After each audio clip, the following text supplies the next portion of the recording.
de l'Union des supérieurs généraux et de l'Union internationale des supérieurs générales qui ont des charismes, qui s'occupent tout particulièrement de santé, de soins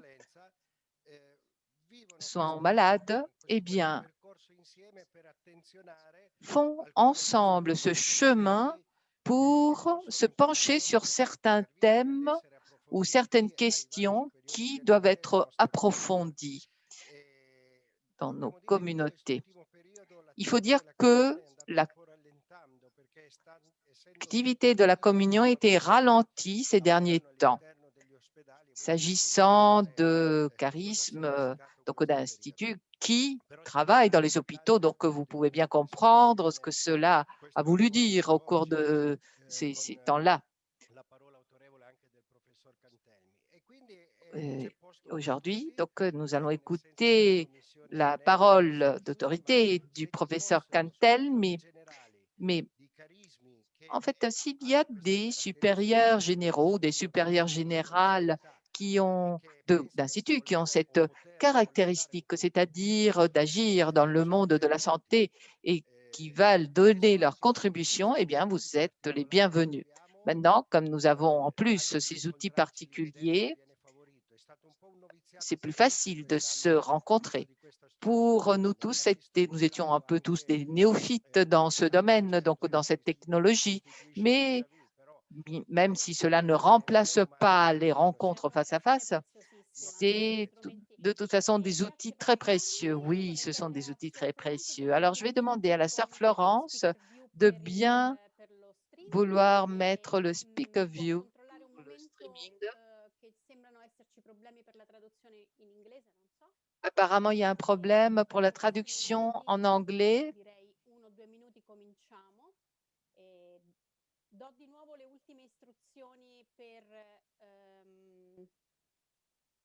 Alors, je vais donner encore des indications pour les langues.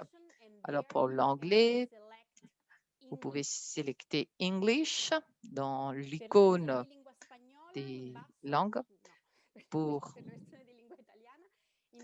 Pour les Italiens, il faut choisir russe.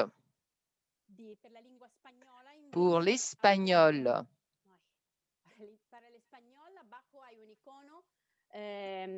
con interpretazione e pueden seleccionar espagnol. Donc, l'espagnol pour les Espagnols. Et pour les Français, vous avez le symbole pour l'interprétation en bas et vous pouvez choisir le français. Dans quelques minutes, nous allons commencer. If you want to start the registration, I can just wait. I can't hear you.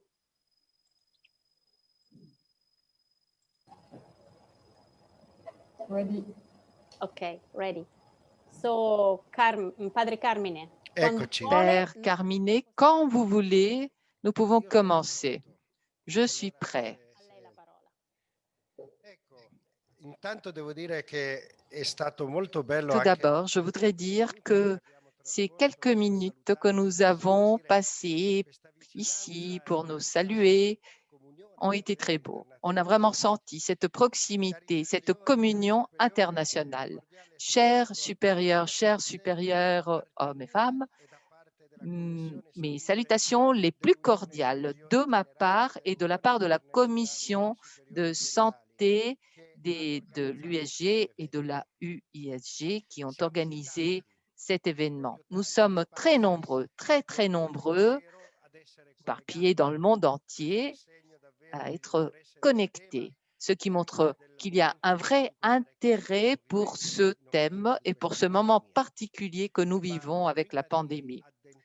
Or, avant de rentrer dans le vif du sujet, avant d'entamer notre réflexion, remettons notre chemin, nos communautés, notre vie et en particulier la vie de nos frères et de nos sœurs qui vivent cette période de façon difficile, eh bien, remettons tout cela à l'amour miséricordieux du Seigneur.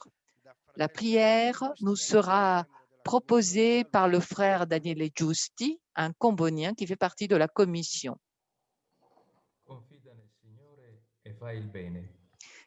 Aie confiance en le Seigneur et agis bien. Tu habiteras la terre. Cherche la joie mets ta joie dans le Seigneur. Il comblera les désirs de ton cœur. Dirige ton chemin vers le Seigneur. Fais-lui confiance et lui, il agira. Il fera lever comme le jour ta justice et ton droit comme le plein midi. Le Seigneur rend les pas du Seigneur, de l'homme, conduit les pas de l'homme. Ils sont fermes et sa marche lui plaît.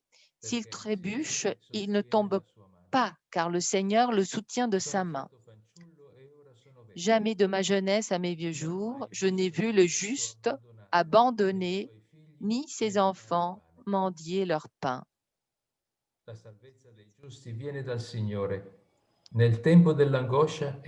Les justes trouveront le salut dans le Seigneur. Le Seigneur les aide et les libère des mauvais et les sauve parce que c'est en lui qu'ils se sont réfugiés.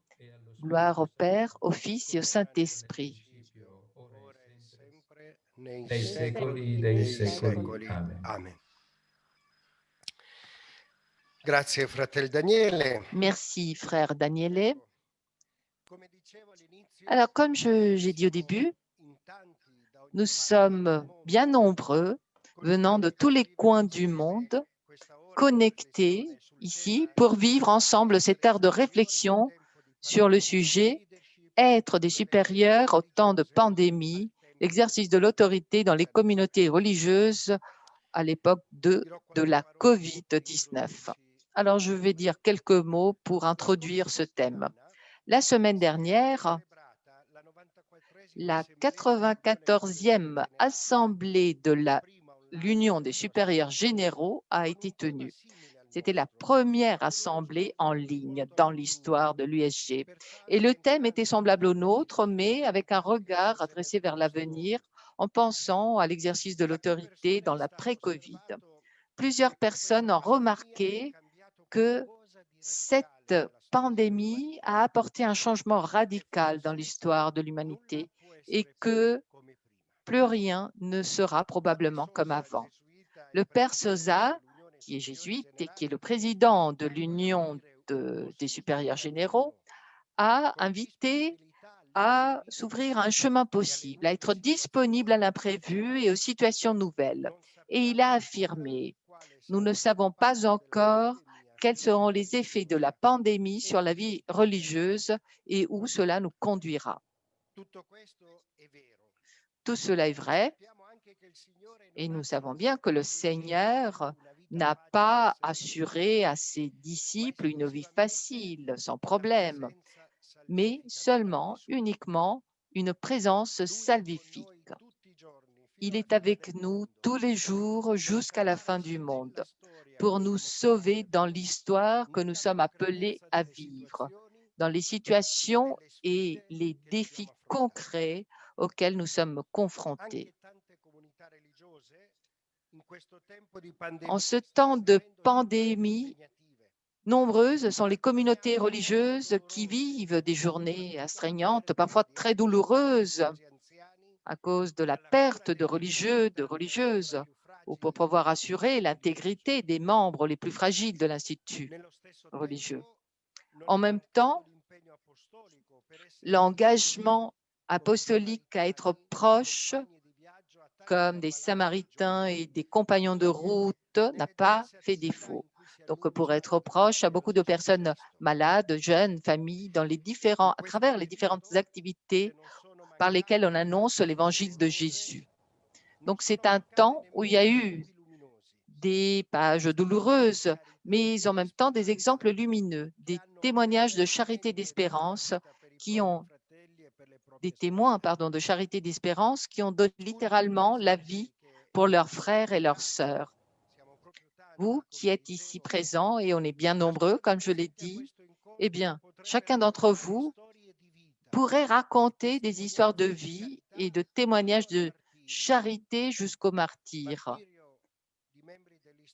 le martyre des membres de l'Institut ou de collaborateurs, des laïcs ô combien nombreux qui travaillent dans nos familles charismatiques. Et pour cela, nous voulons vraiment rendre grâce à Dieu. Nous ne pouvons pas toutefois nier que être aux côtés de personnes qui souffrent tant, c'est quelque chose qui blesse.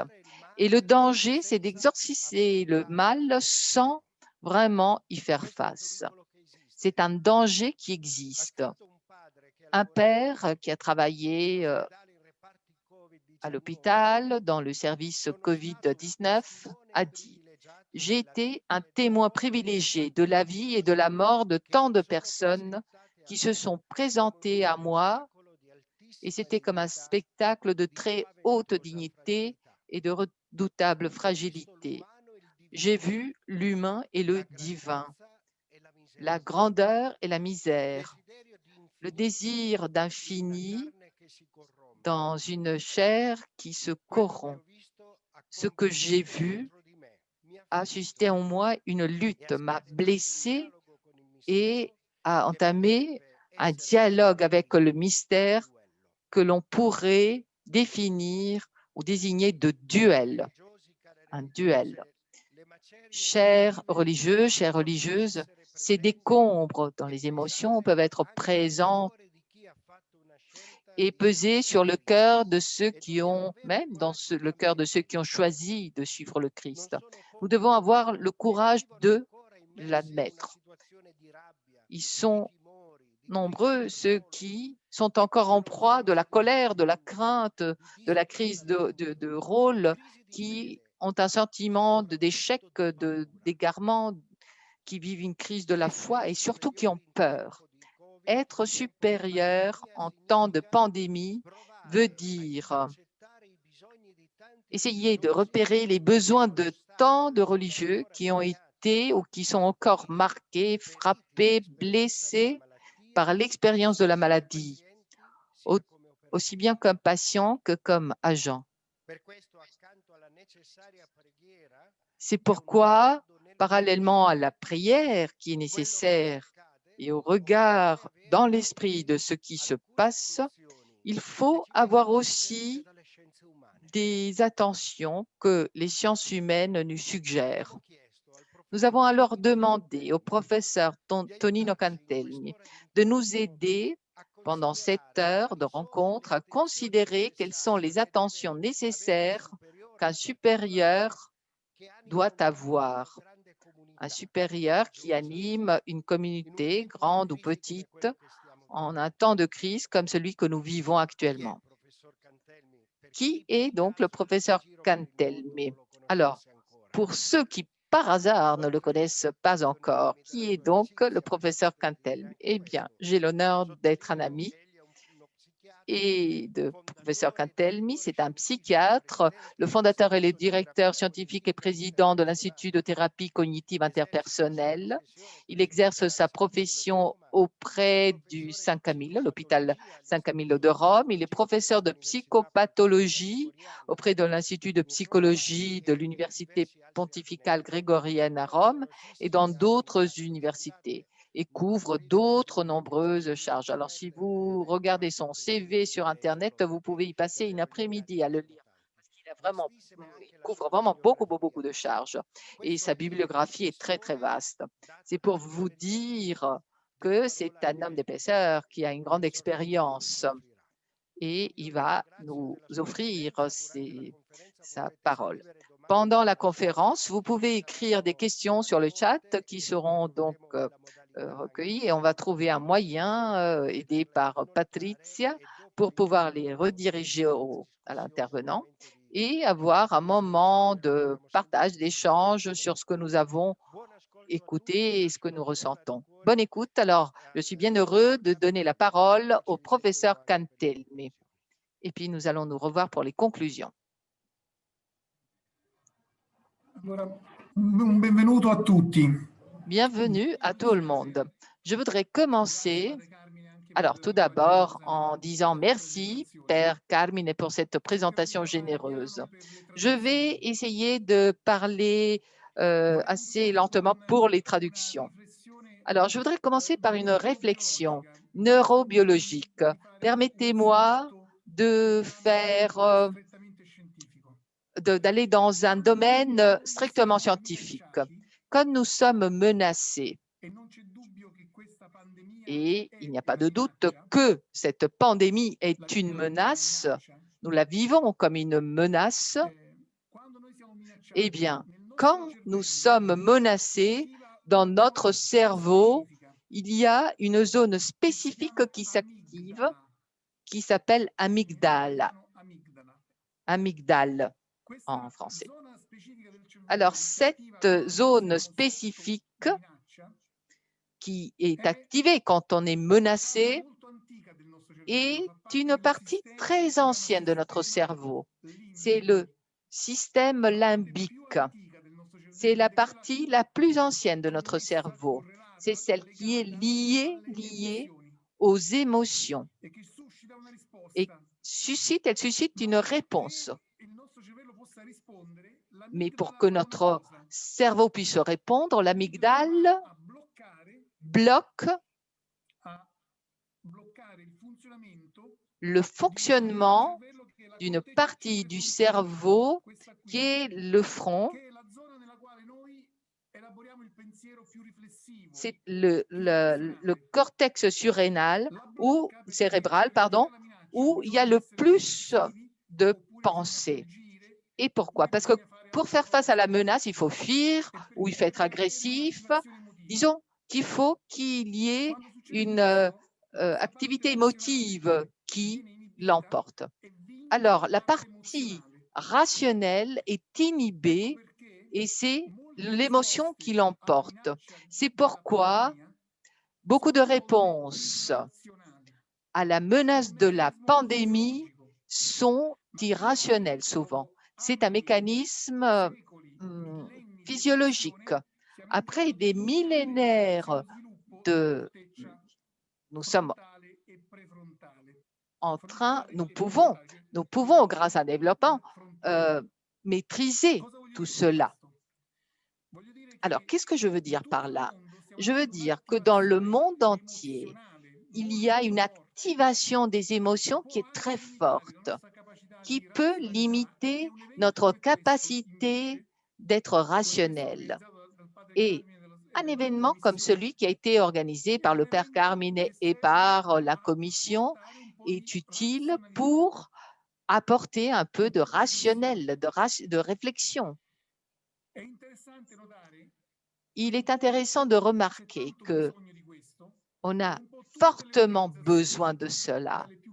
Et toutes les organisations, des plus grandes aux plus petites, celles qui sont éducatives, sanitaires, industrielles, commerciales, disons, toutes les organisations sont en train de réfléchir sur le leadership.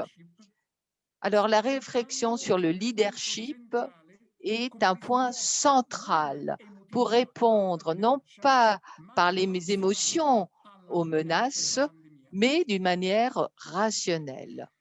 Répondre d'une manière rationnelle à la pandémie. Cet événement semble avoir donné raison au pape François quand il a dit en 2015 que nous ne vivons pas une époque de changement, mais que nous vivons un changement d'époque. Quand il y a un changement d'époque, il y a une discontinuité, il y a une interruption, il y a un saut. Alors, les instruments que nous avons utilisés jusqu'à présent ne sont plus suffisants pour gérer le changement d'époque. C'est pourquoi il faut sortir de cette réaction émotive contre la menace et penser au leadership, qui est un thème qui concerne le monde entier. Qui est le leader, le responsable? Alors, je voudrais donner une définition simple et opérationnelle de ce qu'est un leader ou un responsable comme point de départ de notre raisonnement. Beaucoup d'entre nous ont des visions du leadership autoritaire ou bien leadership par compétence ou capacité de gérer les informations. Disons, il y a plusieurs formes de leadership, mais toutes ces formes auxquelles nous sommes habitués ont des points faibles. Alors, il faut faire un petit effort pour définir une nouvelle forme de leadership qui soit davantage liée au moment d'évolution que nous vivons. Je vais donner donc une définition simple, pratique, qui peut être appliquée à tous les contextes et qu'il faut donc décliner selon les différents contextes. Le leader est celui qui permet au groupe de réaliser le but, les objectifs du groupe avec le moins d'anxiété possible et avec le plus de bonheur possible. C'est-à-dire, le thème du bonheur est lié au leadership, au thème du leadership. Un leadership ne peut pas ne pas tenir compte aujourd'hui du discours du bonheur. Donc, c'est le leadership autoritaire qui crée du malaise, qui crée des mécanismes de souffrance. Même si les résultats sont bons, ce sont des leaders qui ne sont plus actuels. Donc, le leader est celui qui permet au groupe d'atteindre le but du groupe avec le moins d'anxiété ou d'angoisse possible. Donc, il faut savoir gérer l'anxiété, l'angoisse, et avec le plus de bonheur. Alors, c'est une définition simple qui nous permet de comprendre, de voir donc un paradoxe typique de cette époque, de ce temps de pandémie. Est-ce que ça va? Non, enfin, c'est très, très bien. Pour les traductrices, non, c'est très, très bien. Très, très bien comme rythme pour les traductrices. Alors, quel est le paradoxe de ce temps? Eh bien, le paradoxe de ce temps, c'est que, d'une part, nous avons une condition de temps suspendue, où tout semble s'arrêter. C'est un temps suspendu qui ôte l'avenir, c'est-à-dire que on a du mal à imaginer l'avenir, et puis c'est un temps suspendu parce que il y a beaucoup de personnes qui s'attendent à revenir à la condition d'avant, ou en tout cas que la pandémie passe. Donc, c'est un temps de suspension qui est caractérisé par une difficulté à avoir des projets, à élaborer des projets, mais en même temps et paradoxalement, en ce temps de suspension, un changement très rapide a lieu. Et le terme changement et rapidité, ces deux mots, changement et rapidité, doivent être considérés comme allant de pair. C'est un nouveau concept de changement. Donc, ça ne fait qu'un, changement et rapidité. Donc, un changement si rapide, si global, si fort, eh bien, nous ne l'avions jamais vécu. Or, ce changement, paradoxalement, a lieu en un temps de suspension, en un moment où on ne peut pas faire des projets pour l'avenir. Nous disons souvent, on va voir, je ne sais pas quand on pourra recommencer, je ne sais pas ce qui va se passer. Nous sommes tous en attente, dans l'attente du moment. Et alors, dans ce moment où notre capacité d'envisager l'avenir semble bloquée, eh bien, il y a un changement très rapide. En Italie, par exemple, en quelques jours, nous sommes passés d'un petit pourcentage de personnes qui travaillaient à distance, en distanciel, à une majorité de travailleurs qui travaillent chez eux, qui font du télétravail. Donc, tout le système de travail a changé en quelques jours. Ça faisait des années qu'on raisonnait sur ce qu'on appelle le smart working ou le travail à distance ou le télétravail. Et en quelques jours, en quelques semaines, voilà que ce changement a eu lieu. De même que, en quelques semaines, toutes nos universités en Italie ont arrêté d'être des lieux physiques et sont devenus des lieux virtuels. Imaginez ce que ça veut dire. Ça va laisser des marques, ça va marquer. Un leadership naïf pourrait croire que tout va passer, que tout va revenir comme avant, mais comme le père Carminarici vient de dire,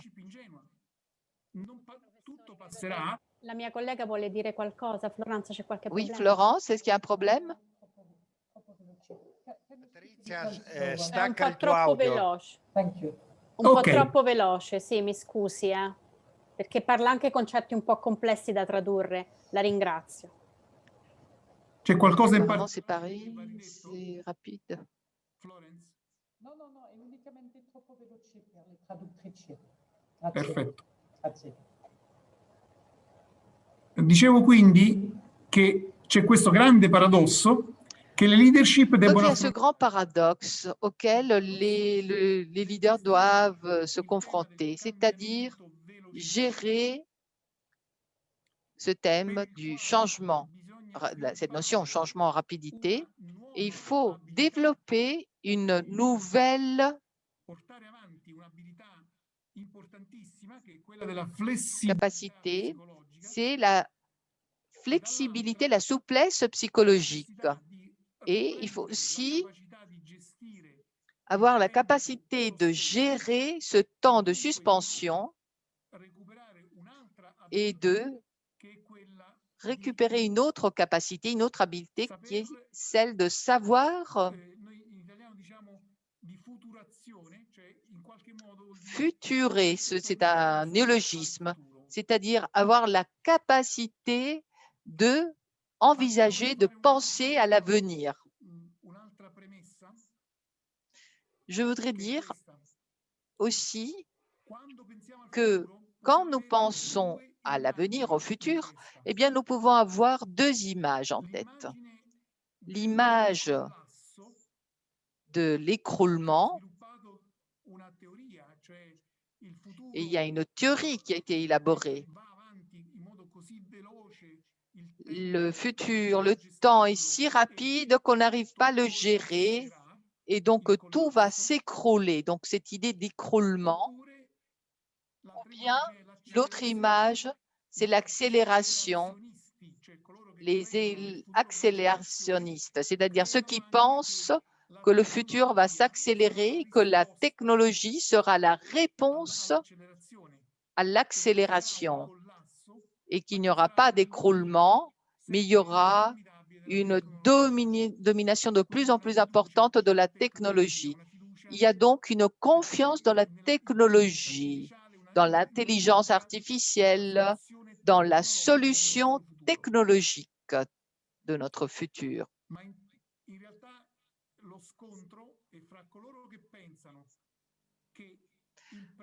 En fait, le conflit, c'est entre ceux qui pensent que le présent crée un futur petit à petit, alors qu'il y en a d'autres qui pensent que ce n'est pas le présent qui crée le futur, mais c'est notre vision du futur qui a une influence sur le présent.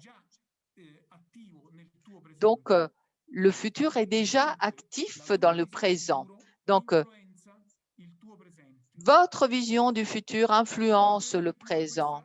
Alors moi, je suis plus convaincue par cette deuxième opinion. L'idée de futur que nous avons influence notre présent. Ceci étant dit, les leaders ou les responsables vont devoir gérer les angoisses,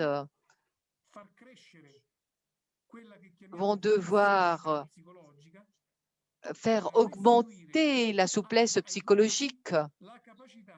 Et puis, ils devront rendre au groupe la capacité d'avoir une vision du futur.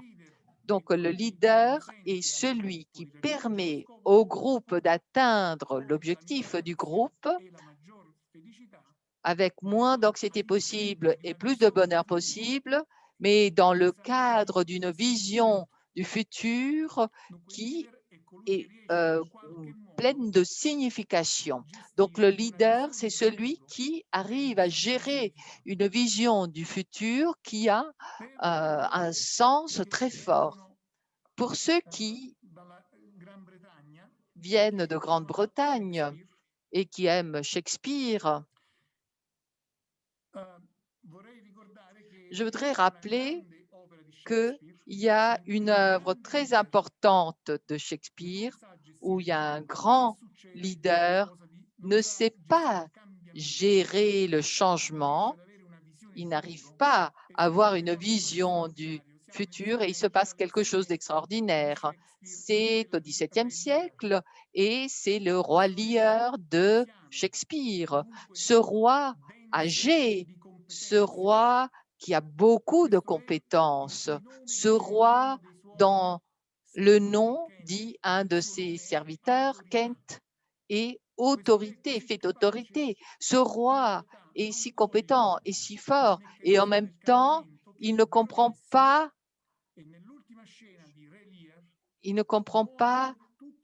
le changement et tous les protagonistes meurent et personne ne pourra franchir cette porte de l'avenir pour cette raison, parce qu'il n'a pas su saisir le sens du changement et proposer une vision du futur pouvant influencer le présent. Permettez-moi de vous dire quelques mots sur les aspects psychologiques de l'impact de la COVID-19 sur la population en général, sur nous tous. Il est évident qu'il y a des groupes qui sont particulièrement exposés, disons, au risque de troubles mentaux. Et le père Carmine l'a dit tout à l'heure, ce sont par exemple le personnel qui est engagé dans les hôpitaux, dans les soins des personnes, ou les volontaires, ou les aumôniers, ou les prêtres qui sont engagés en première ligne. Beaucoup de données nous disent que ces personnes, et même 1 sur 2, risquent d'avoir un trouble post-traumatique dû au stress. Et les premières études venant de Chine, qui ont été menées en février-mars 2020, confirment qu'il y a des effets très forts sur le personnel qui s'est engagé dans ce sens. Et puis, il y a un autre groupe qui est particulièrement vulnérable, ce sont ceux qui ont survécu, c'est-à-dire ceux qui ont vécu l'expérience dramatique de la maladie grave, de la réanimation et du réveil. Et puis, il y a un groupe bien nombreux de ceux qui ont vécu des pertes, qui ont eu des deuils.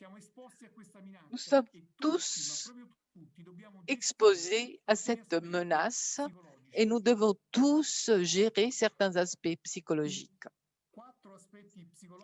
Les 4 aspects psychologiques les plus importants, d'après tous les observateurs, ce sont le sentiment d'isolement, de solitude, le sentiment d'impuissance,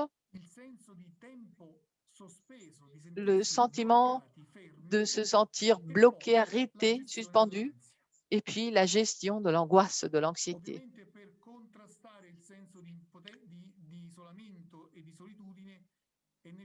Pour faire face au sentiment d'isolement et de solitude, il est important de créer des réseaux. Et là, c'est un exemple. Nous sommes en train de partager ici nos angoisses, nos anxiétés. Chacun sait qu'il doit gérer sa propre communauté, qu'il faut être présent, aider les autres. Mais en quelque sorte, nous devons partager nos propres angoisses aussi, nos propres anxiétés. Donc, être en réseau, c'est important pour répondre à l'isolement et à la solitude. Pour le sentiment d'impuissance, pour le contrecarrer, il est important de découvrir un rôle actif et c'est ce que nous sommes en train de faire. Donc, si on a des informations, on peut les partager pour être plus actifs et puis nous pouvons investir de nouvelles énergies sur d'autres initiatives. Or, comment gérer l'angoisse, l'anxiété? Eh bien, là, je voudrais vous faire des propositions. Et je les pise dans ce que nous appelons la troisième génération de thérapie cognitive comportementale. Il se passe quelque chose d'intéressant.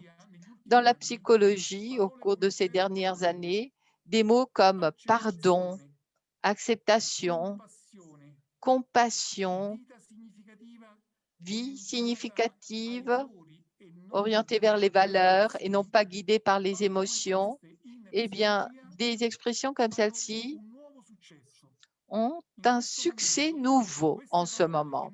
Ces mots qui sont nés dans le domaine du développement cognitif de la ce qu'on appelle la troisième génération, eh bien, ces mots qui naissent du dialogue que la psychologie moderne a commencé avec des traditions spirituelles importantes, non seulement le christianisme, le bouddhisme aussi, d'autres traditions spirituelles, eh bien, ces mots sont devenus des mots importants dans la psychothérapie.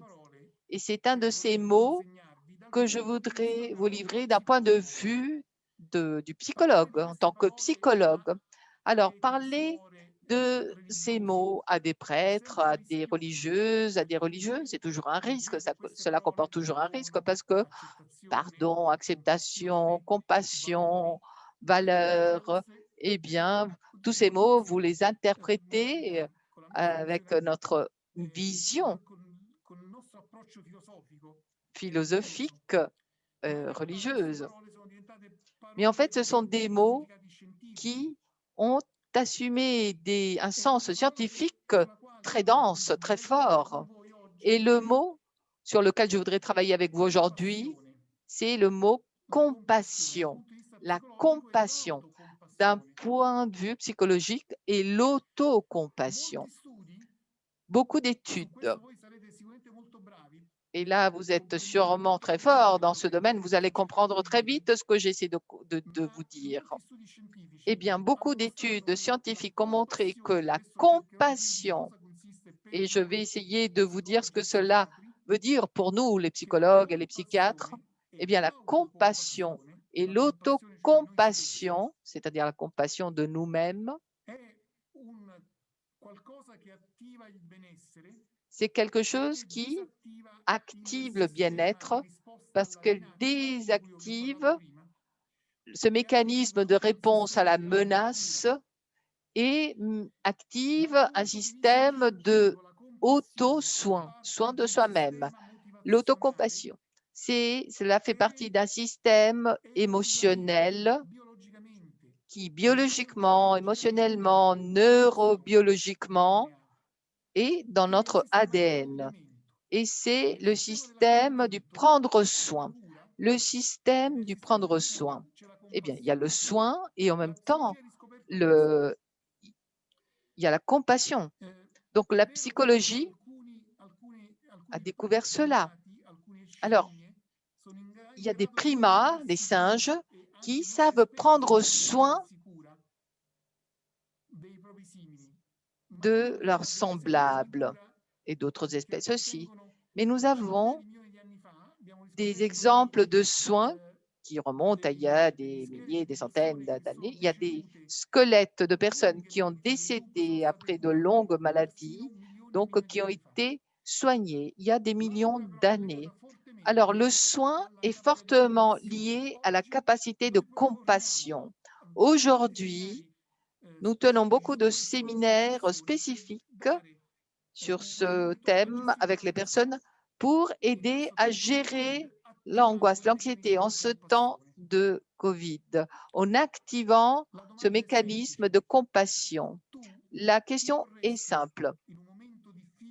En un moment difficile de ta vie, qui voudrais-tu avoir comme compagnon de route?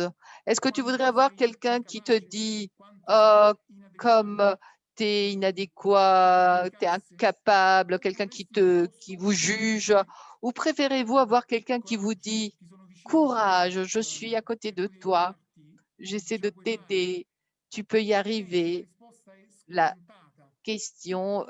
réponse est évidente, va de soi. Nous aimerions tous avoir ce deuxième compagnon de route. Mais soyons sincères, que de fois nous sommes envers nous-mêmes comme ce premier compagnon de route, c'est-à-dire celui qui juge sans pitié, qui juge à partir de l'échec. Donc, développer l'autocompassion, c'est un mécanisme extrêmement important. Autre question. Que de fois, quand on essaie de s'endormir, on essaie de lutter contre l'insomnie. Quelle a été la conséquence de ne pas dormir, ne pas réussir à dormir? Alors, lutter contre les émotions négatives, c'est un piège dans lequel nous sommes souvent piégés, justement. Se concentrer sur la douleur, sur les émotions négatives, c'est un des processus dans lesquels nous tombons souvent. Alors qu'il est important de faire du deflowing, ce qu'on appelle deflowing. Alors, l'autocompassion, de fusionner, enfin, séparer dans ce sens. Plus que lutter les émotions négatives, la douleur, la tristesse, nous devrions apprendre à établir avec ces émotions une relation différente en passant par le mécanisme de l'acceptation des émotions négatives, c'est-à-dire permettre que les choses soient telles qu'elles soient, apprendre à tolérer l'angoisse. Alors maintenant, je peux vous donner la définition psychologique de l'autocompassion et de la compassion. Alors, la compassion, c'est une réponse multistructurée à la douleur, à l'angoisse, à la tristesse, à l'anxiété, qui se base sur 4 passages. Premier passage, c'est d'accueillir intentionnellement les émotions difficiles, les pensées difficiles. Ce n'est pas facile, ça ne va pas de soi, il faut s'entraîner. Mais accueillir, ça veut dire être réaliste. Tenir compte du soi qui est dans un contexte et non pas idéalisé. On voudrait tous être autrement, mais on est comme ça. Donc, il faut s'accueillir, s'accepter avec ses propres émotions difficiles. Et deuxième passage, les observer sans juger, sans fusionner avec ses émotions négatives, sans se confondre avec ses émotions. La compassion découle d'une vision réaliste de ce que nous sommes et de ce que nous vivons. De cette vision naît un engagement. La compassion, c'est un acte courageux. Ça ne veut pas dire se résigner, mais s'engager dans une activité de la vie qui doit être une activité qu'on doit faire avec gentillesse et pour valider notre vécu. Mais dans la compassion, il y a un mécanisme fondamental, c'est-à-dire déplacer notre perspective vers un sens plus large, plus grand de nous-mêmes. Les psychologues disent qu'il faudrait que ce sens soit même plus transcendant. Les psychologues même emploient ce mot transcendant. Alors, qu'est-ce que ça veut dire flexible? Parlons du thème de la flexibilité ou de la souplesse. Flexibilité. C'est un peu comme quand on marche sur la glace. Alors, si la glace est fine, il faut mettre le pied sur un point sûr, c'est-à-dire accepter ce qui est. Ce n'est qu'ainsi qu'on peut lever l'autre pied et avancer. C'est dans ce sens que la flexibilité permet le changement. Accepter les expériences telles qu'elles sont sans combattre de manière dysfonctionnelle la douleur, c'est la seule façon de changer. Mais pour changer, il faut avoir la capacité d'élargir notre système de valeurs. Les valeurs, dans la psychologie, ce ne sont pas les valeurs que vous connaissez du point de vue théologique, philosophique, etc. Les valeurs sont une façon pour donner un sens, un but à la vie. C'est-à-dire, c'est le reflet de ce qui est pour nous important. Aujourd'hui, la psychologie découvre qu'il est important pour chacun d'entre nous de mener ce type de réflexion. Et donc, ne pas laisser sa propre vie guidée par les émotions, mais par les valeurs, par ce qui est vraiment important pour nous-mêmes.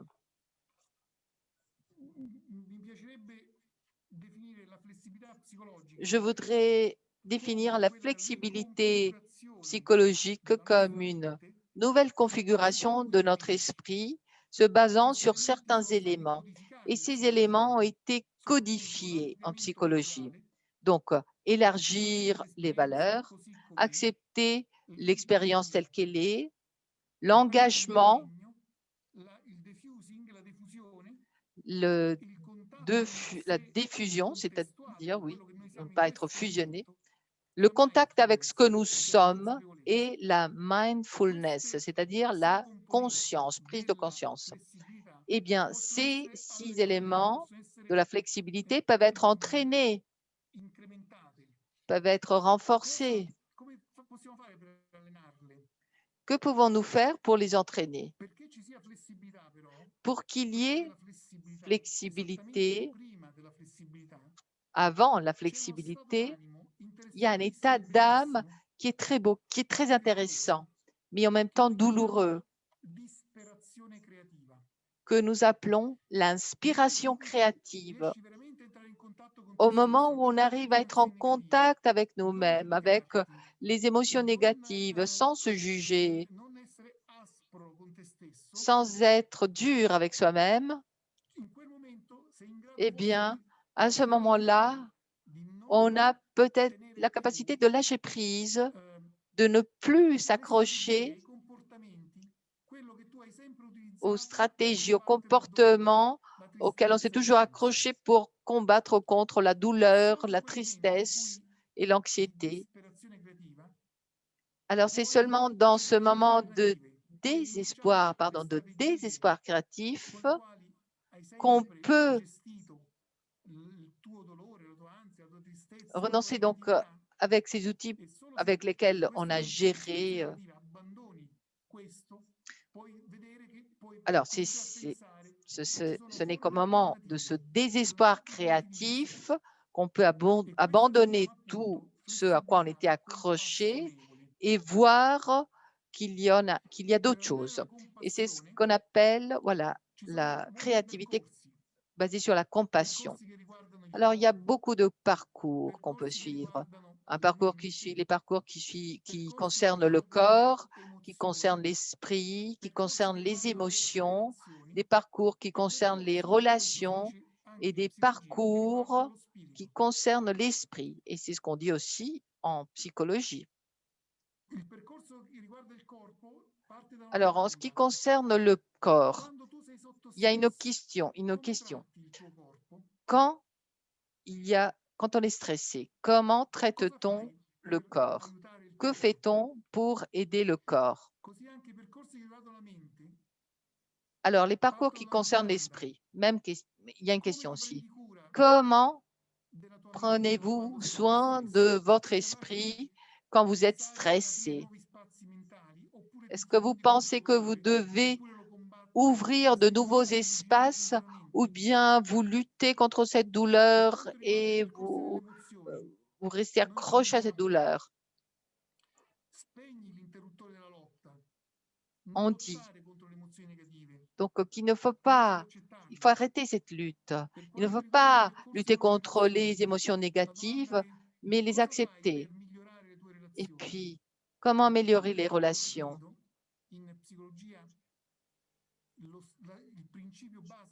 Le principe base de la spiritualité en psychologie, c'est l'engagement pour réaliser ce qui est important pour vous, c'est-à-dire pour vos valeurs.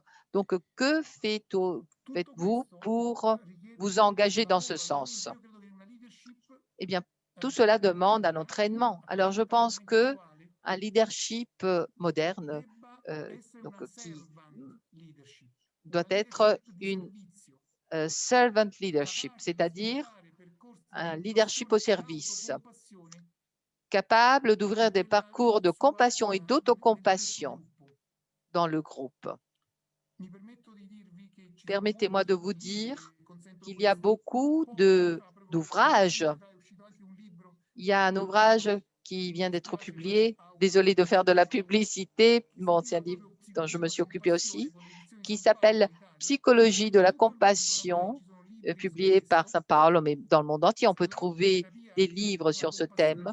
La thérapie de la compassion est une thérapie qui est proposée fortement en ce moment et qui peut être assimilée donc, par le leadership.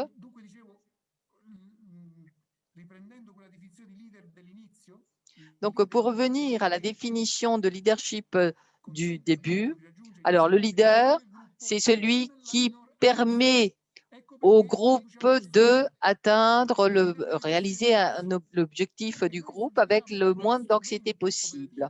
Donc, un leader doit gérer l'anxiété et il y a un outil qui est très simple, c'est celui de la compassion et de l'autocompassion. Et donc, il faut faire cela avec le plus de bonheur possible dans le cadre d'une vision du futur. Donc, il y a une autre capacité, compétence importante que le leadership d'aujourd'hui doit avoir. Donc, ce qu'on appelle la capacité de futuration, je traduis littéralement ce néologisme, donc d'imaginer le futur. Donc, le futur, ce n'est pas quelque chose qui va arriver, mais qui est déjà, parce que la vision du futur influence le présent. Votre idée de futur produit des effets sur le présent et sur le présent de votre groupe. Alors, la question fondamentale est comment élaborer des visions du futur. Alors, là encore, il y a des parcours auxquels on peut s'entraîner. Alors, tout d'abord, cette capacité est une capacité qui crée des connexions et qui est typique d'un leadership au service parce qu'elle est collective. La vision du futur n'appartient pas à une seule personne, mais à un groupe, à tout un groupe. Et donc, et le leader, la capacité, doit avoir la capacité de l'interpréter, de la transmettre. Et c'est ce qui se fait par le premier pas qui s'appelle le framing, c'est-à-dire la capacité de voir le contexte. Par exemple, un leadership trop autoritaire ne voit pas le contexte. Le roi Lear, c'est quelqu'un qui est fort, mais qui n'arrive pas avoir le contexte. C'est pourquoi les leaderships autoritaires ne marchent pas, parce qu'elles ne permettent pas de franchir, de faire ce pas vers l'avenir, vers le futur. Dans le contexte, il faut faire cette activité de scanning, c'est-à-dire d'identifier les signes. Dans le présent, il y a des signes qui se regroupent par tendance. Alors, ce qui est intéressant, c'est que le leadership doit avoir la capacité de voir qu'il n'y a pas un seul futur, mais il y en a plusieurs. Donc, futur, c'est un mot qu'il faut mettre au pluriel. Il y a des alternatives. Alors, dans le présent, il y a plusieurs futurs qui évoluent. Alors, la vraie qualité d'un leadership, ce n'est pas d'inventer un futur, mais de savoir lire la vision la plus importante, la plus significative pour laquelle cela vaut la peine de s'engager. Et c'est pourquoi le futur est déjà dans le présent, parce que le futur naît dans l'engagement d'aujourd'hui. Puis, il faut imaginer un prototype de futur et des stratégies. Et cette capacité, on a beaucoup écrit déjà, c'est par exemple l'analyse stratifiée, causale, mais il y a beaucoup de méthodes qu'on peut enseigner. Il y a beaucoup de littérature sur ce thème-là. Je pense qu'un leader, après Covid, qui vit ce changement d'époque, est un leader qui doit savoir créer le moins d'anxiété et le plus de bonheur dans un groupe. Oui, le thème du bonheur est au cœur de la question. Le bonheur du groupe. Donc, nous ne pouvons pas penser à notre action sans tenir compte de cela. Eh bien, je pense que je vais m'arrêter là parce que je pense que j'ai parlé même trop longtemps. C'est très bien. Je pense que nous allons suivre les indications de Patricia et nous pouvons commencer un peu un dialogue avec tous ceux qui souhaitent intervenir à travers des messages, des questions. Professeur, alors, je te remercie vraiment parce que tu nous as fait comprendre que c'est une question en même temps grande et simple. Une question absolument nécessaire, engageante, et c'est un regard nouveau sur la réalité qui peut la réaliser. Donc, ces propos étaient très stimulants.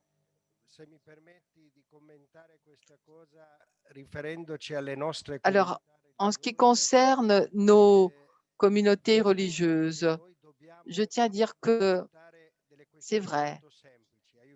Il y a des questions très simples auxquelles nous devons faire face, faire en sorte que les religieux passent les gestes barrières, utilisent des dispositifs de sécurité, enfin tout ce qui est concret au quotidien. Et puis, nous devons aider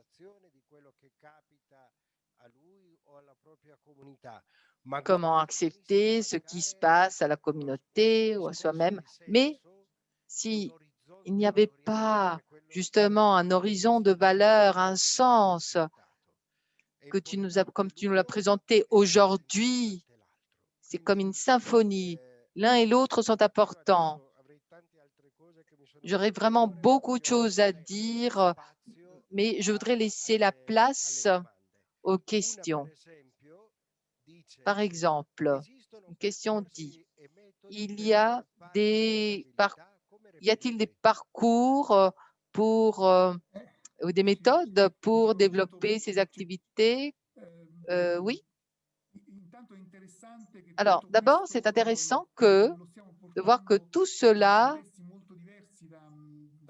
nous en parlons dans des contextes très différents de celui-ci. Par exemple, j'ai eu une rencontre avec les leaders d'une grande association internationale, le Rotary. Ils se sont interrogés eux aussi. Donc, c'est pour dire qu'il y a un parcours, des propos très intéressants. Alors, il y a un livre où vous pouvez tout trouver, des exercices, etc. Nous l'avons produit nous-mêmes. Et nous tenons beaucoup de cours, par exemple, pour entraîner les leaders à la compassion, à l'autocompassion, à avoir une vision du futur. Donc, il y a beaucoup d'institutions qui font cela et ils le font très bien. Mais les pauvres traductrices, dit-il, parce qu'ils parlent vite. Je pense que la lecture de ce livre pourrait être suffisante pour apprendre rapidement à gérer la compassion, savez-vous, et c'est très intéressant, la contribution que peut offrir la psychologie, est un système de motivation qui a des racines biologiques, émotionnelles dans l'homme. Ce n'est pas la même chose que l'empathie. Alors, par l'empathie, je sens le sentiment de l'autre, alors que par la sympathie, je réagis au sentiment de l'autre. La compassion, c'est tout d'abord remarquer la souffrance, arriver à la voir et s'engager pour la résoudre. Et c'est intéressant que c'est un mécanisme cérébral que nous avons en nous. C'est beau. La compassion est fortement humaine. Patricia, j'ai préparé une vidéo. Peut-être qu'on peut la montrer.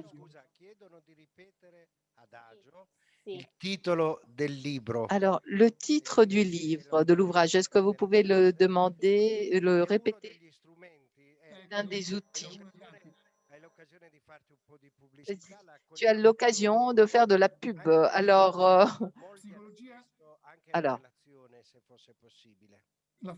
Psicologia della compassione.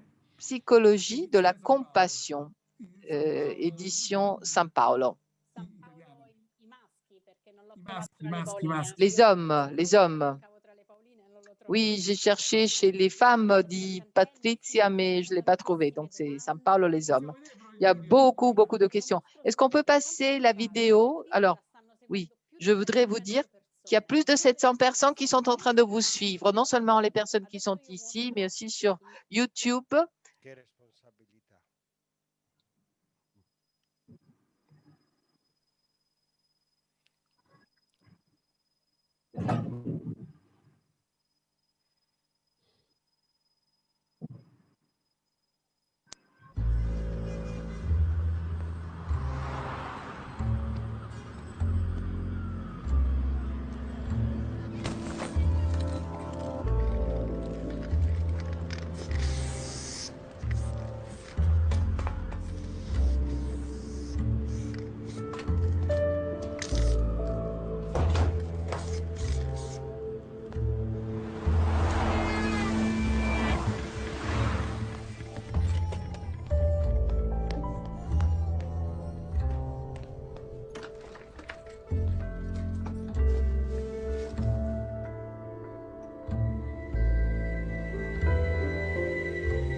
Al di là del fatto che la Pfizer è l'industria farmaceutica che sta producendo... Indépendamment du fait que Pfizer, c'est justement la compagnie qui est en train de produire le vaccin pour le monde. En fait, cette vidéo veut montrer une chose. Ce garçon qui, au début, semble être quelqu'un qui va taguer sur les murs, qui rentre tard, la mère est découragée. En fait,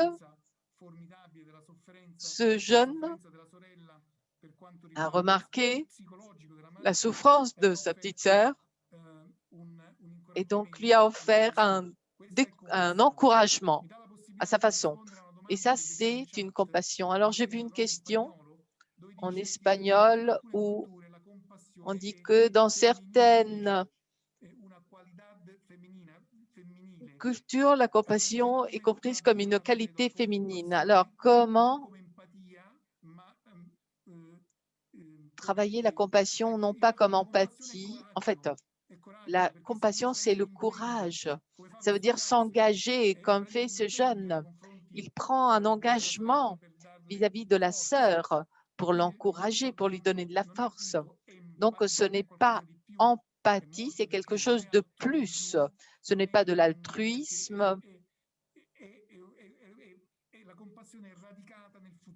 La compassion est ancrée dans le futur, dans l'avenir, c'est-à-dire prendre un engagement pour que la souffrance puisse être allégée. Donc, il y a du courage.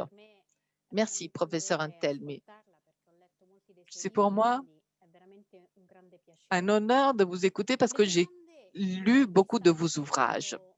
Alors, les questions que les sœurs nous posent sont très nombreuses autour de la dimension des qualités humaines, des valeurs dont vous avez parlé, ce concept de futur. Peut-être voudrait-elle entendre quelques mots de plus sur cela? Quand une sœur demande comment aider les sœurs qui se traitent mal, cette idée d'autocompassion, comment créer donc ce mouvement d'autocompassion? Alors, sur le thème du futur, en ce qui concerne le futur, eh bien, c'est le thème central, mais vous êtes des grands experts de futur. Tous ceux qui ont affaire avec le sacré, et vous êtes les grands experts du futur, ben, c'est dans l'annonce, le futur, c'est dans l'avant. Nous avons deux logiques de futur. Il y a le futurum, se corrige-t-il, futurum en latin, c'est-à-dire le futur que nous construisons, et l'adventus, c'est-à-dire le futur qui vient.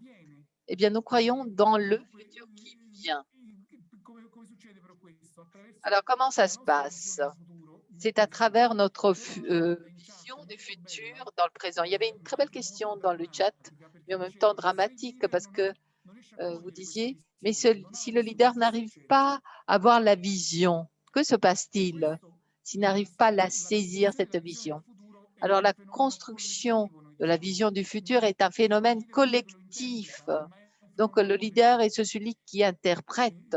Le phénomène est un phénomène collectif. Donc, dans l'idée de leadership au service de la croissance et du bonheur des personnes, et donc non seulement la réalisation d'objectifs concrets et le leadership au service, c'est-à-dire servant leadership, 70 compagnies sur une centaine d'entreprises aux États-Unis sont appliquées dans le commerce. Donc, ça veut dire que ça marche. La servant leadership, c'est la meilleure façon de faire avancer un groupe. Dans la servant leadership, on doit se préoccuper du bonheur du groupe et de l'anxiété du groupe. Alors, vous voyez bien que dans le cadre commercial, par exemple, l'objectif, c'est de faire de l'argent. Et c'est un objectif écrasant qui crée beaucoup de malheur aussi. Mais en fait, pour faire plus d'argent, il faut créer des groupes plus heureux. C'est incroyable, n'est-ce pas? Alors, si sur les 100 premières compagnies américaines, 70 ont choisi non pas de séduire, manipuler, d'être narcissique, d'être autoritaire, non, on a choisi le servant leadership, un leadership qui est au service. Ça veut dire que ça a un sens, c'est que, voilà. Donc, nous avons un mot d'espérance, en fait, sur le futur. En fait, oui, il y a d'autres questions très intéressantes, à mon avis, justement sur la figure du leader. Il y a des sœurs qui disent comment aider les leaders, qui aide les leaders en ce temps de pandémie. C'est un poids énorme qui a pesé sur leurs épaules. Alors, qu'est-ce qu'un leader peut faire? Quand demander de l'aide? Comment reconnaître le stress? Je vous donne un exemple qui me concerne. Depuis quelques jours, j'ai assumé la responsabilité d'une structure, d'un établissement où il y a 300 personnes hospitalisées et il y a 150 employés. Alors, les personnes qui sont accueillies ont des handicaps très graves. Il s'agit en fait de personnes seules, donc elles ne sont pas hospitalisées, mais accueillies dans cette structure. Alors, est-ce qu'au moins à Noël, est-ce qu'il peut y avoir une rencontre entre ces personnes et leurs familles? Alors, nous sommes en train d'évaluer la possibilité de ne pas avoir ces rencontres parce que dans notre structure, il y a eu beaucoup de contamination. Ce sont des personnes faibles, donc on a peur. Voilà. Donc, c'est une décision très difficile à prendre, mais j'ai voulu la partager, pas avec les personnes en difficulté qui ont du mal à gérer tout cela, mais avec leurs familles, de partager avec les familles ce choix. Alors, je pense qu'un leader doit apprendre à partager les choix, à communiquer et à faire en sorte que la décision ne soit pas une décision, mais tout un parcours. Chaque décision doit devenir un parcours. Et alors, qu'est-ce qu'il faut faire? Qu'est-ce que le leader doit faire? Eh bien, il doit avoir une stratégie, il doit savoir où aller.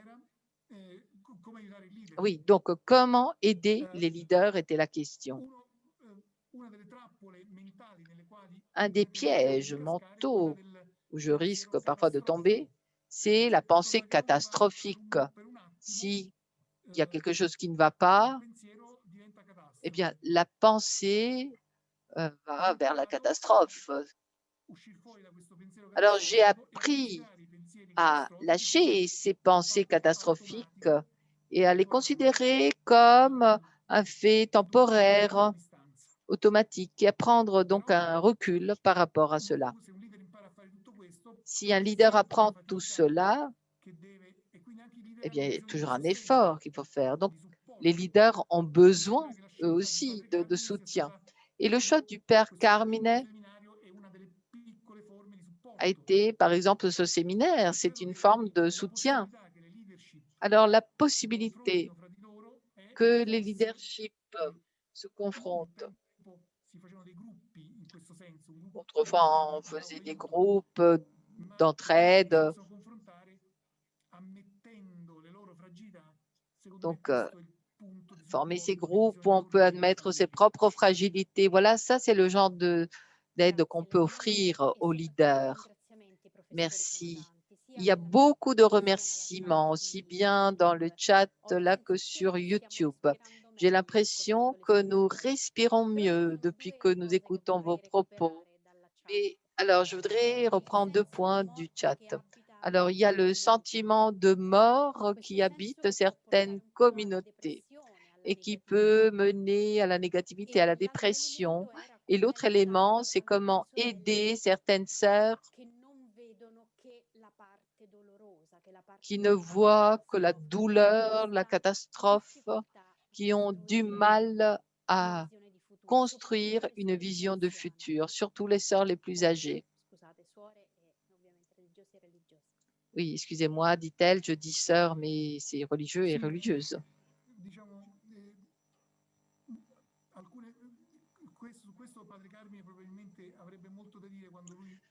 Je pense que le père Carmine aurait beaucoup de choses à dire à ce propos. Il dit quelque chose de très beau. Il a écrit un bel ouvrage, par exemple, et j'emprunte une de ses phrases. Nous avons tous besoin de pain, d'aide concrète et de sens. Où il y a la mort qui habite, eh bien, où on perd le sens de l'action au quotidien. Cette dimension du sens, c'est peut-être le point fondamental de tout leadership. Il ne suffit pas d'avoir une vision du futur, il faut aussi transmettre un sens. Toujours pour ceux qui aiment Shakespeare, eh bien, dans Shakespeare, il y a un roi extraordinaire, Henri, qui est un roi fantastique, qui, avant la bataille, où tout le monde pense qu'il va mourir, dans Henri VI, avant cette bataille fondamentale, ce roi dit quel est le sens de leur sacrifice. Alors, la réflexion sur le sens est importante, extrêmement importante en ce temps où on nous a volé le futur, de changements rapides, où on ne sait pas où on va, en ce temps de Covid qui crée un sentiment très important, l'incertitude. Savez-vous, l'incertitude, c'est le problème fondamental de chacun d'entre nous. Si nous prenons un bus, nous sommes certains que ce chauffeur va conduire ce bus là où il doit aller. Et si nous montons sur un bus et que nous ne savons pas où il va ce bus, eh bien, on va avoir de l'angoisse, on va être anxieux. Alors, l'incertitude est probablement le drame le plus important à gérer en ce moment. Et quelle est la réponse à la certitude? Eh bien, le sens. Mais là encore, nous, en tant que communauté chrétienne, nous devrions être bien plus avancés parce que nous avons la certitude du sens. Mais ça, ce n'est pas ma tâche de dire ça, c'est plutôt Père Carmine. C'est plutôt la réflexion sur l'aspect psychologique, émotionnel, sur ses capacités de vie qui peuvent nous aider. Alors, je voudrais revenir au rôle du leader. Vous avez dit au début que le leader doit avoir cette flexibilité et qu'il doit être capable de lâcher les catégories auxquelles on s'accrochait avant pour interpréter ce monde. Est-ce que vous pouvez dire quelques mots de plus sur ce point? Je vais vous donner un exemple qui nous concerne tous. Beaucoup d'entre vous ont fait probablement des études à Rome, venant de différents pays. En ce moment, les universités pontificales font de l'enseignement à distance, en distanciel. Alors, nous sommes en train de découvrir autre chose. Donc, on perd un peu le goût de venir à Rome, de se confronter avec une réalité différente. Et en même temps, nous jouissons de la possibilité d'avoir la même formation en restant chez nous. Alors, je crois que les leaders des universités devront se poser beaucoup de questions. Il ne faut pas envisager de reprendre tout comme avant après la pandémie. Voilà, c'est un exemple banal. Il faut penser au monde du travail. Le monde du travail ne sera plus le même qu'avant. Ce changement contient en soi un développement, une nouveauté, des nouveautés qui peuvent être très intéressantes.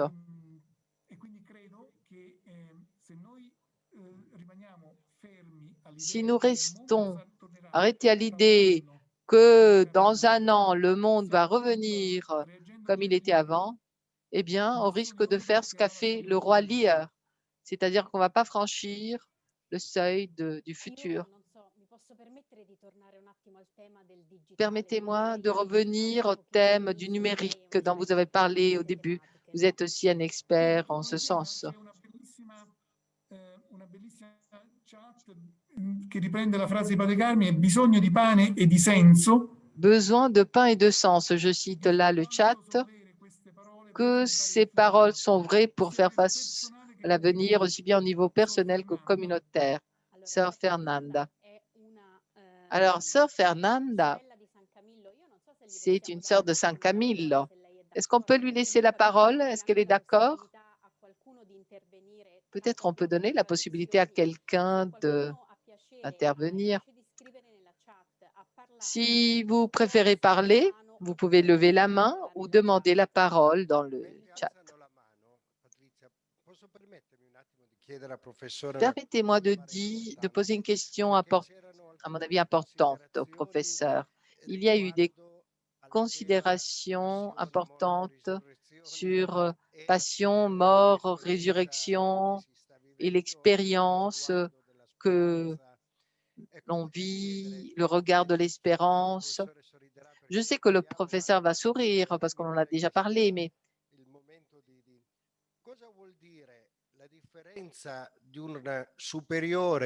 quelle est la différence entre un supérieur qui est un témoin d'espérance, parce que la communauté le voit bien,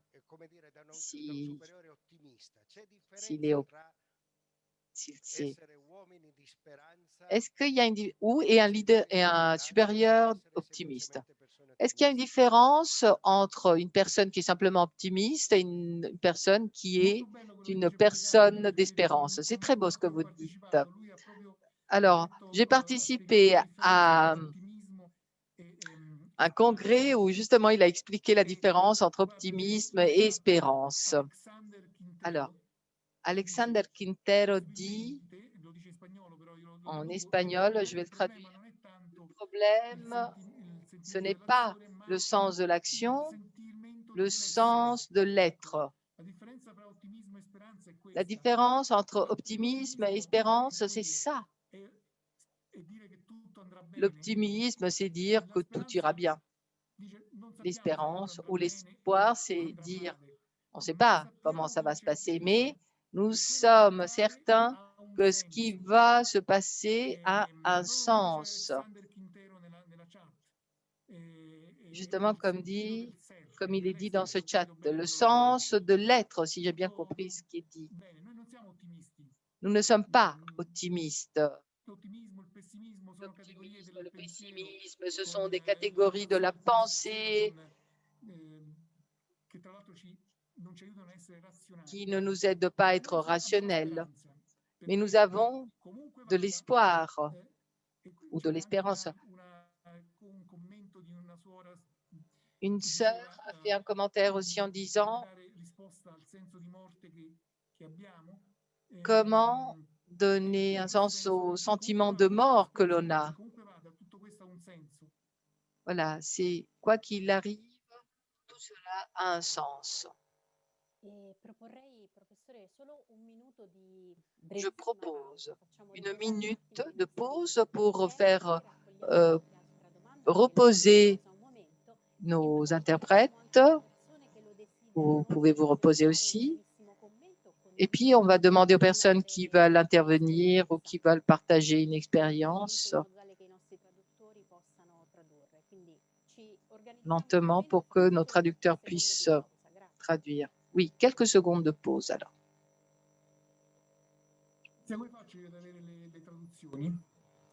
Allora, in basso lei dovrebbe avere il... Interpretazione. Esatto, e lì può andare sul russo. Russo? Sì. Russo? Sì, perché sta per italiano. Il demande comment voir la traduction et on lui dit que pour écouter l'italien, il faut qu'il soit connecté sur le russe. Volevo provare a dare la parola a Sor Fernanda, ma non ha la webcam, quindi Je voulais donner le mot à Sœur Fernanda, mais elle n'a pas de webcam. Sor Fernanda, se vuoi aprirti Sœur Fernanda.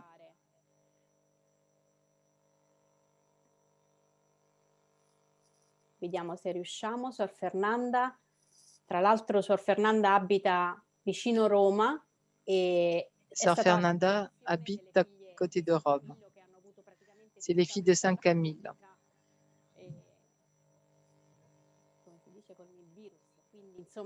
Toute la communauté a eu le virus. Donc, ça a été vraiment une expérience de résurrection. Sœur Gabrielle Moseka, c'est très édifiant pour un meilleur futur. Alors, j'aime bien ça, parce que c'est comme si aujourd'hui, au lieu de faire de l'analyse, comme dit le pape dans les Amoris Laetitia, au lieu de nous concentrer sur la mélancolie, nous nous concentrons sur le bonheur, donc pour un meilleur futur. Oui, les commentaires sont vraiment autour de le fait de récupérer un sens et puis une interprétation qui ne soit pas seulement basée sur l'émotion. Il est vrai que tout cela, voilà, nous le savons, mais après concrètement, c'est... Nous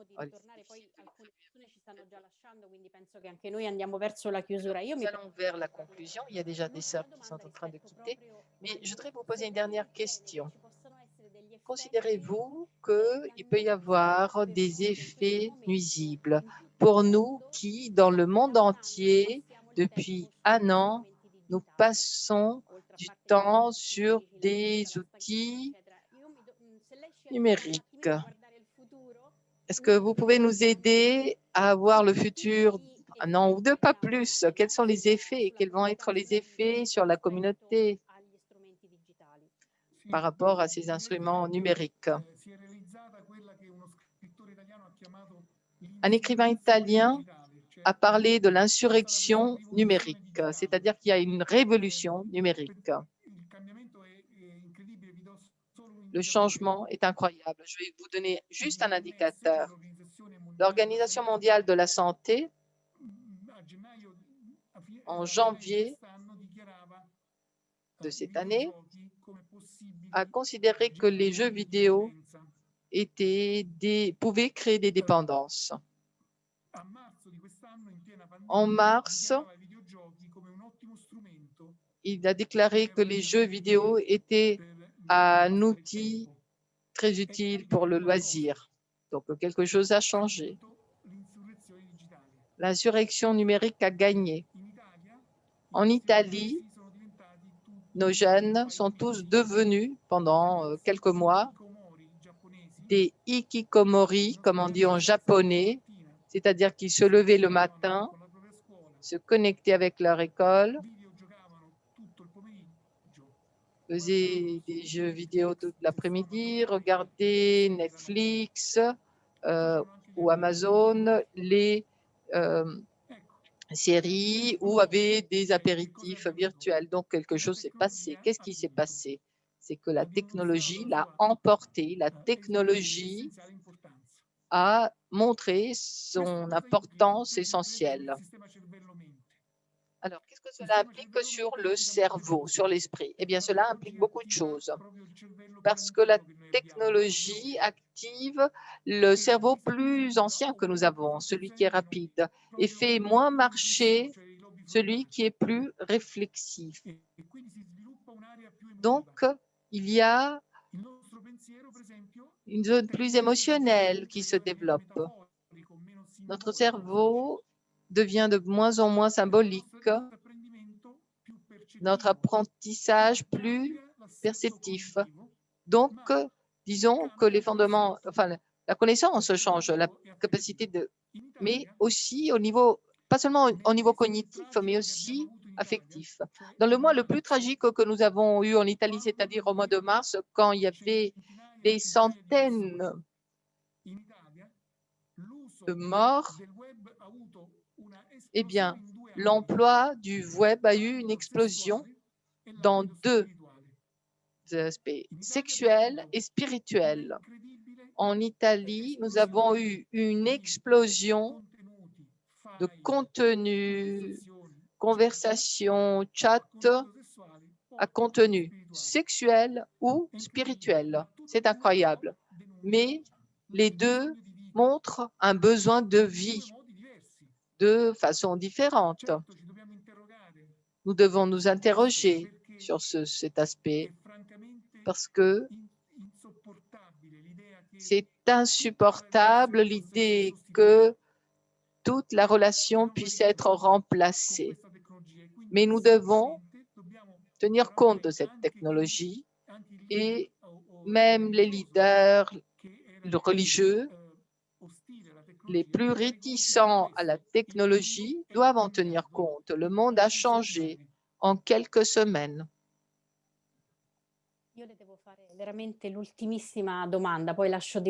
Toute dernière question et après je laisserai la parole au Père Carmine.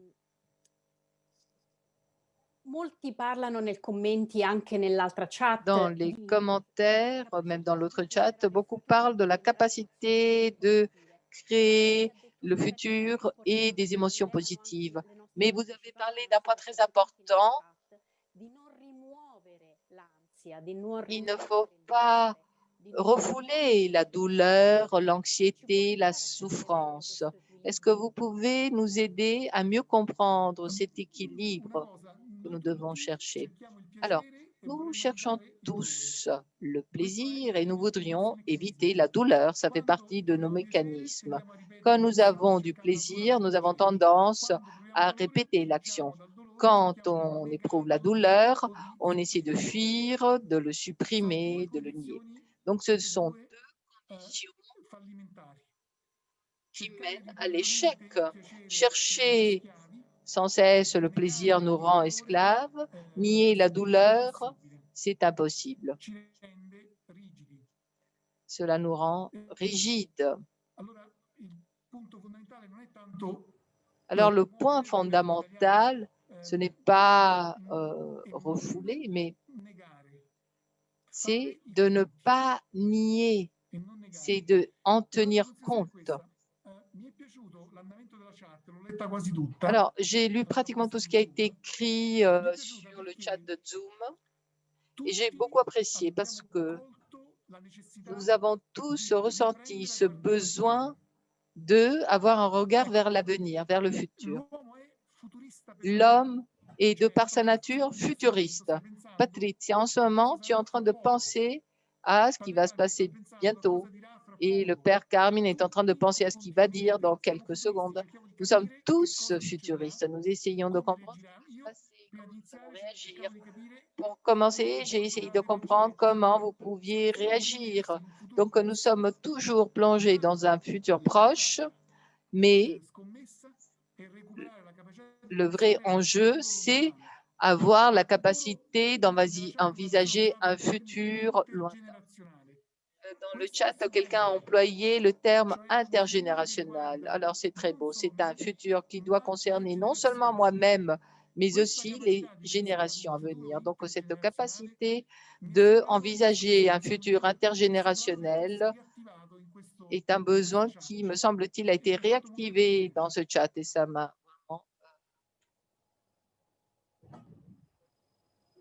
Grazie professore, volevo solo rassicurare i partecipanti. Et rassurer les participants.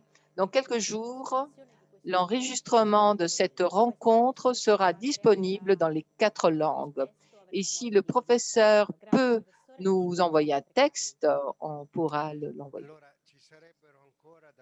Eh bien, il y aurait encore tellement de questions à vous poser, mais c'est une bonne chose. Donc, susciter des questions, c'est voilà, la capacité d'un intervenant, d'un orateur.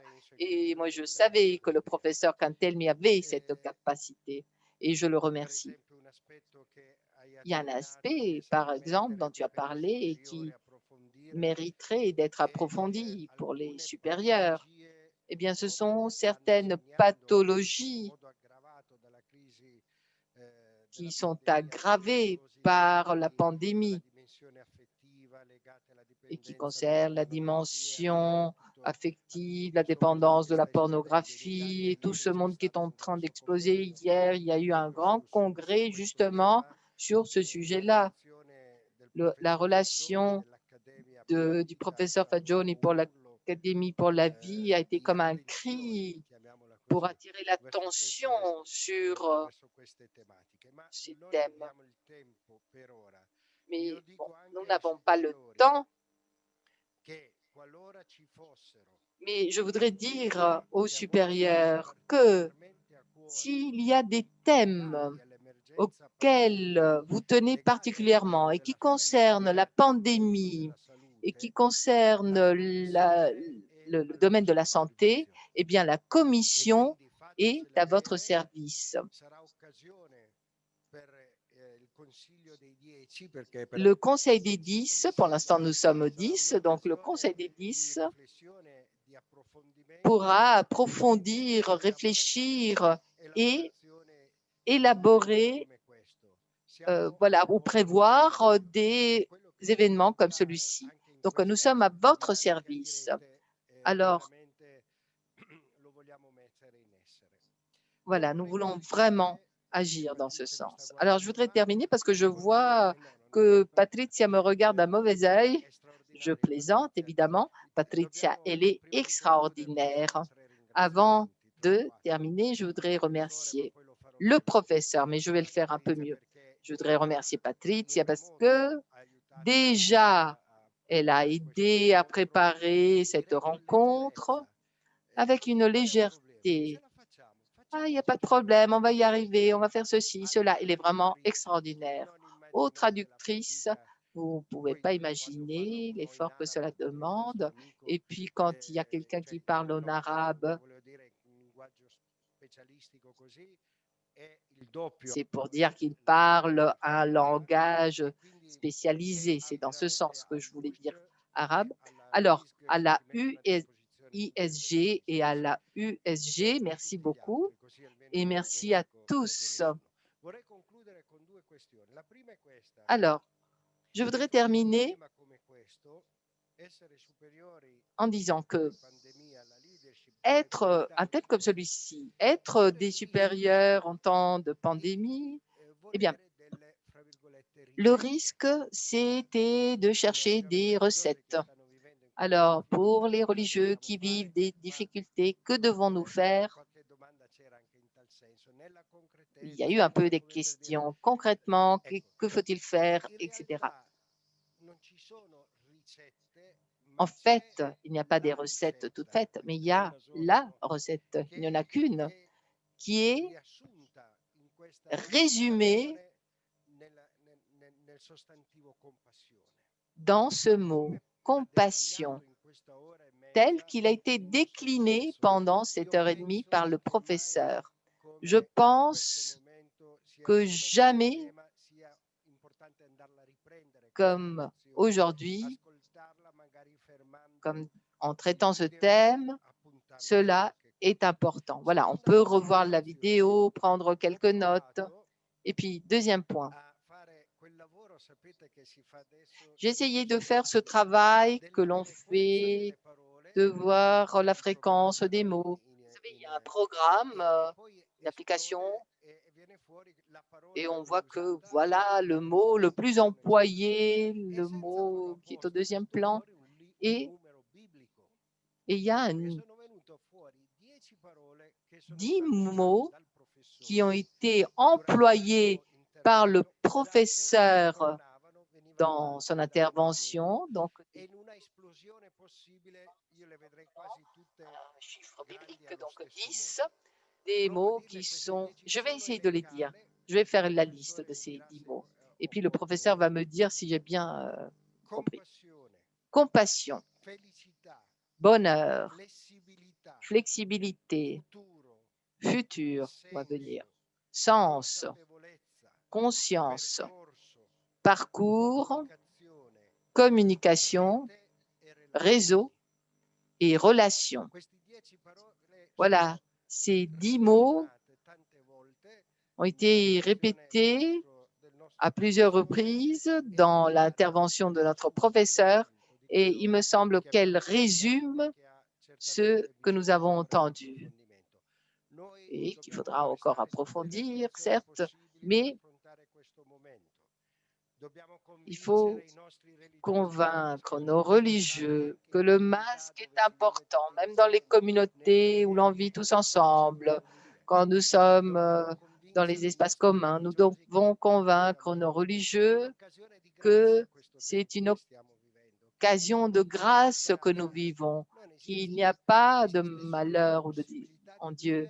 Il n'y a que la possibilité de vivre une expérience de sens, quoi qu'il arrive. Nous devons donc commencer ces parcours, lancer des processus, comme dirait le pape François, et je sais que Tonino est très content quand je dis cela. C'est un expert de Amoris Laetitia, et là on parle beaucoup de lancer des processus, et dans Evangelii Gaudium aussi. Alors nous avons devant nous un futur qui est difficile, certes, mais riche de surprises, j'en suis convaincue, et de possibilités de croissance pour nos communautés religieuses, pour nos familles. Ne nous laissons pas voler l'espoir, l'espérance, comme la certitude qu'il est possible de vivre une expérience de Dieu, une expérience d'humanité, de beauté, de liberté, même en temps de pandémie. Merci, professeur. Merci. Merci à vous tous qui avez participé. Malgré, eh bien, quelqu'un a quitté, mais il y a encore au moins 574 personnes qui sont connectées et peut-être d'autres sur l'autre chat. Ce système nous dit la vérité. Hein? Alors, si vous n'aviez pas parlé au cœur et aux esprits, ils auraient abandonné, mais ils sont restés jusqu'au bout. C'est très significatif. Merci Patricia, Florence, professeur, merci Daniele. Merci à vous tous pour votre présence et pour votre participation. À vous de... Voilà. Merci. Merci. Nous avons ouvert les micros pour les sœurs qui veulent saluer.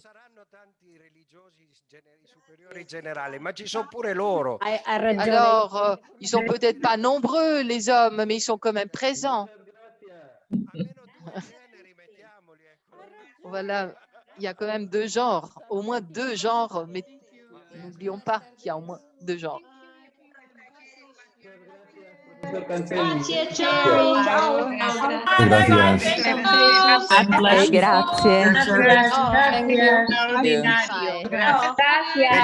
Merci de m'avoir écouté en français.